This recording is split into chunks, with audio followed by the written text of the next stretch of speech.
नमस्कार विद्यार्थी मित्रांनो, कॉम्पिटेटिव्ह एक्झाम या यूट्यूब चॅनलवर तुमचं स्वागत आहे. आज आपण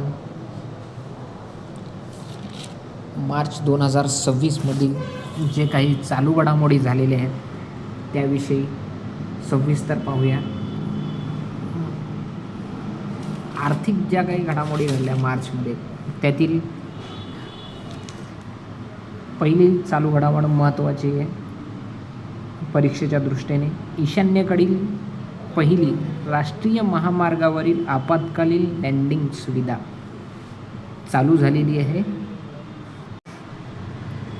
ईशान्येकडील पहिली राष्ट्रीय महामार्गावरील आपत्कालीन लँडिंग सुविधा जी आहे ती पंतप्रधान मोदींनी आसामच्या दिब्रुगड जिल्ह्यातील मोरन बायपासवर ईशान्येकडील पहिली राष्ट्रीय महामार्गावरील आपत्कालीन लँडिंग सुविधा जी आहे ती सुरू झालेली आहे. याचं जे उद्घाटन होतं फेब्रुवारी 2026मध्ये झाले. कोण केले? पंतप्रधान मोदी यांनी केलेले आहे. पंतप्रधानांना घेऊन जाणारी जी भारताची हवाई दलाची C-130 जे विमानाने चाबुआ एअरफील्डवरून उड्डाण केले आणि मोरणा बायपासवरील आपत्कालीन लँडिंग सुविधा येथे उतरवले मोदीजींची आहे ती. या उद्घाटनानंतर लगेच सुखोई जी आहे Su-30 MKI यासारख्या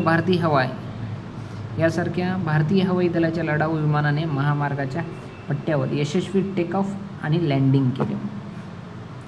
आपत्काल ही कशासाठी केलेली, याचा उद्देश काय? आपत्कालीन परिस्थितीमध्ये नागरी आणि लष्करी विमाने चालवता यावी यासाठी भारतीय हवाई दलाच्या समन्वय विशेषतः डिझाईन केलेली आणि बांधलेली 4.2 किलोमीटरची ELF सुविधा धोरणात्मकदृष्ट्या महत्त्वाची आहे.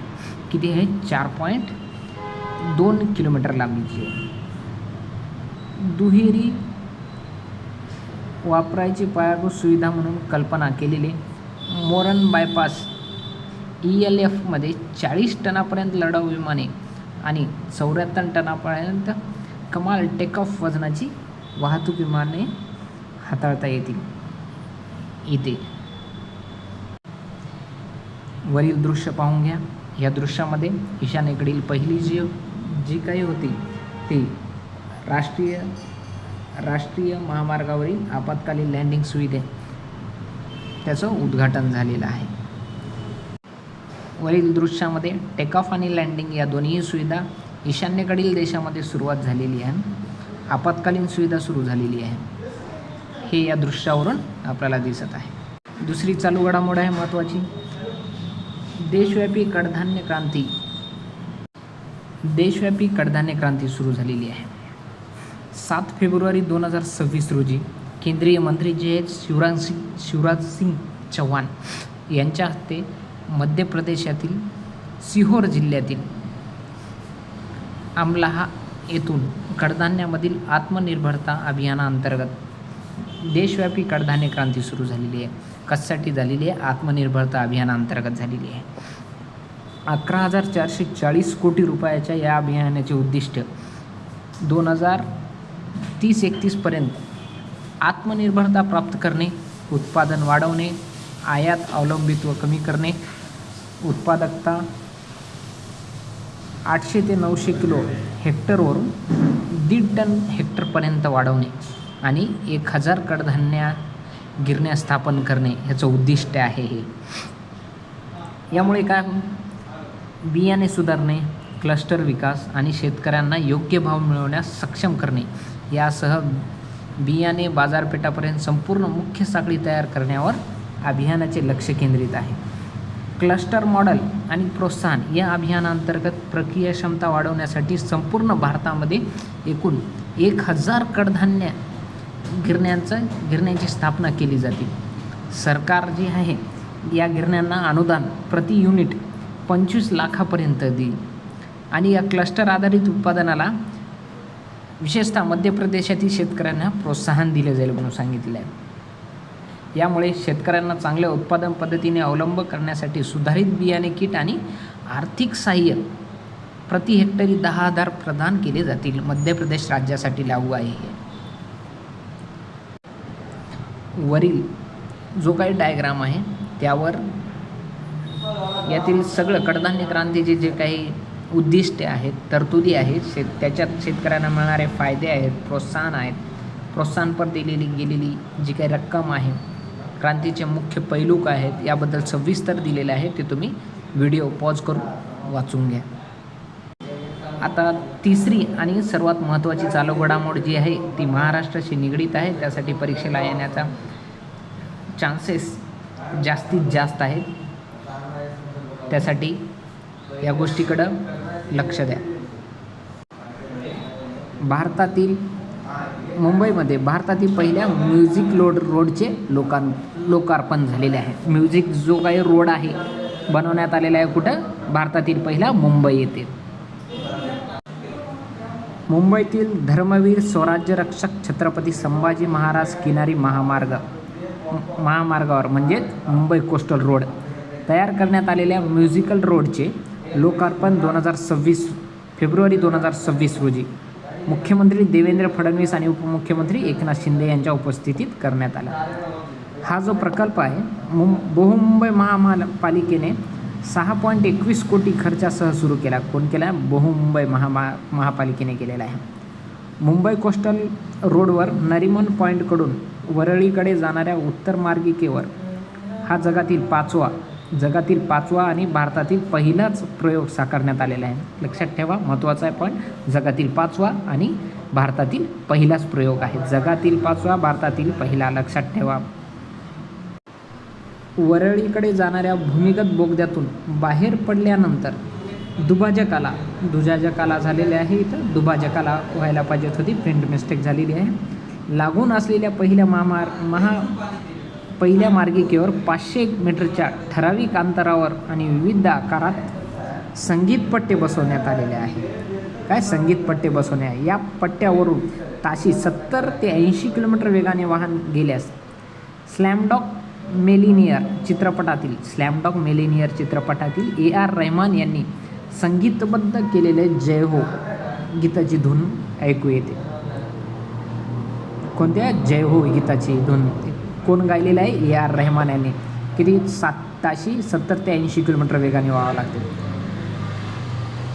हा अभिनव संकल्पनाचा प्रसार सन 2007 जपानमध्ये झाला. कुठं झालेला आहे? या अभिनव संकल्पनेचा प्रसार जो आहे तो जपानमध्ये झाला. जपानमधील अभियंता कोण आहेत? शिजुओ शिनोडा यांनी बुलडोझरच्या सहाय्याने रस्त्यावर काम करत असताना हा ध्वनी परिणाम शोधून काढला. पुढे याच प्रयोगातून मेलेडी रोडची संकल्पना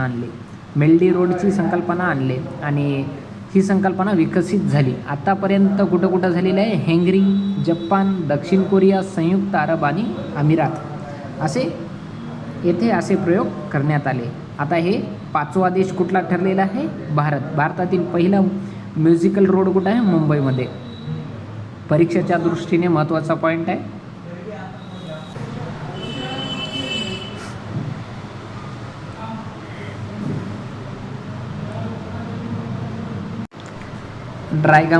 वरील डायग्रामवर मुंबईतील भारताचा पहिला म्युझिकल रोडचे लोकार्पण झालेलं आहे. उद्घाटन कोण केलेले? देवेंद्रजी फडणवीस आणि एकनाथ शिंदे साहेब यांनी. जगातील 5वा आणि भारतातील पहिला प्रयोग आहे. लक्षात ठेवा.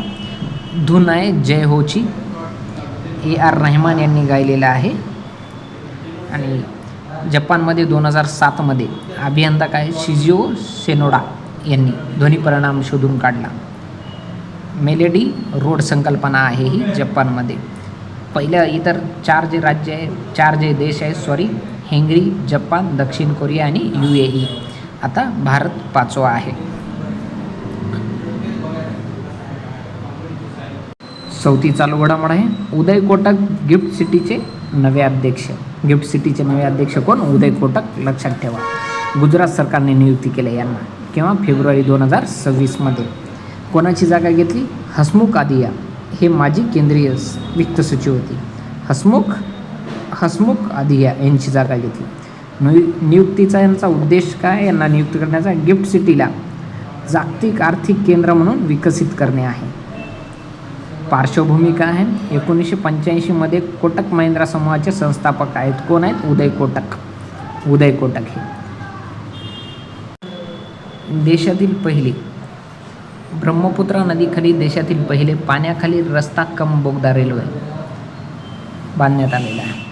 आर्थिक व्यवहारावरील मंत्रिमंडळ समिती आसाममधील ब्रह्मपुत्रा नदीखालील भारतातील पहिल्या पाण्याखालील ट्विन ट्यूब रस्ता कम रेल्वे बोगद्याला 13 फेब्रुवारी 2026 रोजी मान्यता दिली. या प्रकल्पाला एकूण खर्च आलेला आहे 18,662 कोटी. 33.7 किमी लांबीच्या 4 लेनच्या प्रवेश नियंत्रण ग्रीनफील्ड कनेक्टिव्हिटी प्रकल्पामध्ये आसाममधील ब्रह्मपुत्रा नदीखाली 15.79 किमी लांबीचा ट्विन ट्यूब अंडर वॉटर बोगदा समाविष्ट आहे. किती किलोमीटरचा आहे? लक्षात ठेवा, महत्त्वाचं आहे. 15.79 किमी लांबीचा आहे. एकूण प्रकल्पाला खर्च लागलेला आहे 18,662 कोटी. हा जो प्रकल्प आहे, हा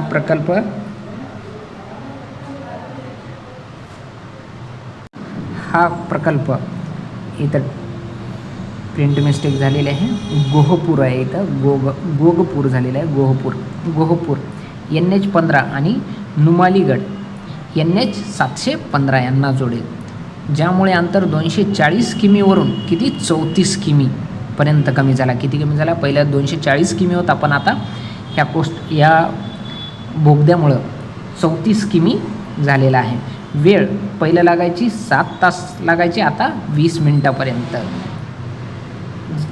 कमी झाला. 20 मिनटं झाला. पहिलं 6 तास लागत होता, आता 20 मिनटं झाला. हा प्रकल्प 2 प्रमुख राष्ट्रीय महामार्ग NH15 आणि NH 715 आणि 2 रेल्वे मार्गाशी गोहपूर बाजूला NFR अंतर्गत रंगिया मुरकोंग सेलके रेल्वे विभाग आणि नुमालीगड बाजूला NFR अंतर्गत फुरकटिंग मरियानी लूप लाईन विभाग यांना एकत्रित करतो. ट्विन ट्यूब अंडर वॉटर बोगदा 2 समांतर नळ्या वाहतुकीचे पृथ्वीकरण, सुरक्षितता, अनावश्यक आणि सहज आपत्कालीन निर्वासन सुनिश्चित करतात. रोड कम रेल्वे कनेक्टिव्हिटी जो आहे, महामार्ग आणि रेल्वे पायाभूत सुविधा एकत्रित करून प्रवासी आणि माल वाहतुकीची सुलभता सुनिश्चित करतो. वरील जो बोगदा आहे तो कसा बांधण्यात आला हे डायग्राम लक्षात ठेवा. पहिला लागत होता टाईम, सध्याचा जो मार्ग आहे त्यात टाईम किती लागत होता? 240 किमी 6 तास लागत होते. आणि या बोगद्यामुळं, ह्या रेल्वे बोगद्यामुळं किती कमी? 34 किमी आणि 20 मिनिटाचा प्रवास झालेला आहे. प्रकल्पाला एकूण खर्च 18,662 कोटी रुपये आलेला आहे. ट्विन ट्यूब आहे, 17.79 किमी लांबीचा आहे. MS साहू समिती ही जी आहे राष्ट्रीय पेन्शन योजनेला याचा निश्चित पेन्शन वितरणासाठी एक आराखडा तयार करण्याकरिता पेन्शन निधी नियामक आणि विकास प्राधिकरणाने MS शाहू यांच्या अध्यक्षतेखाली एक तज्ज्ञ 15 सदस्यीय समिती स्थापन केली. हे MS साहू समिती आहे. कोणानिमित्त? राष्ट्रीय पेन्शन योजना अंतर्गत पेन्शन प्रणाली सुधारणा, नवीन गुंतवणूक पर्याय सुचवणे, लोकांना अधिक सुरक्षित निवृत्ती योजना देणे यासाठी शाहू समिती बनलेली आहे. डायग्रामद्वारे SM शाहू समिती जी आहे बनलेली ती एक वेळेस तुम्ही हा व्हिडिओ स्टॉप करून सर्व वाचून घ्या.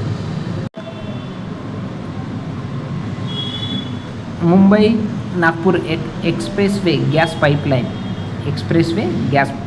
जी आहे ही भारतातील पहिलीच अशी पाईपलाईन आहे जी एका हायस्पीड एक्सप्रेसवेच्या बाजूने विकसित करण्यात आलेली आहे. ती कुठं आहे? मुंबई ते नागपूर. आणि काय हिची स्पेशलिस्ट समृद्धी महामार्गाच्या बाजूने गेलेली आहे. ही एकूण किती किलोमीटरची आहे? 694 किलोमीटरची. हा प्रकल्प हिंदू हृदय सम्राट बाळासाहेब ठाकरे महाराष्ट्र समृद्धी महामार्गाच्या समांतर धावतो. कोणतं? मुंबई नागपूर गॅस एक्सप्रेसवे गेल या कंपनीची आहे. ही पाईपलाईन सुमारे 96% भाग 675 किमी महामार्गाच्या कडेला असलेल्या केवळ 3 मीटर रुंद असलेल्या युटिलिटी कॉरिडॉरमध्ये बसवण्यात आलेले आहे. या पाईपलाईनसाठी 20 ते 30 मीटर रुंदी जागा लागते, पण अत्यंत कमी जागेत त्याची केलेली आहे. दररोज क्षमता आहे ह्याची वाहून नेण्याची 16.5 दशलक्ष मानक घनमीटर आहे. ही पाईपलाईन बाय डायरेक्शन्स म्हणजे दोन्ही बाजूनी प्रवाह करणारी आहे. एक वेळेस आपला व्हिडिओ स्टॉप करून हा जो डायग्राम आहे हा डायग्राम एक वेळेस वाचून घ्या, म्हणजे सगळ्या गोष्टी तुम्हाला क्लिअर होतील. आता पुढील जे काही भाग आहे तो आपण पुढच्या लेक्चरमध्ये पाहूया. धन्यवाद. व्हिडिओ जर आवडला असेल तर सबस्क्राईब करा आणि शेअर करायला विसरू नका. धन्यवाद.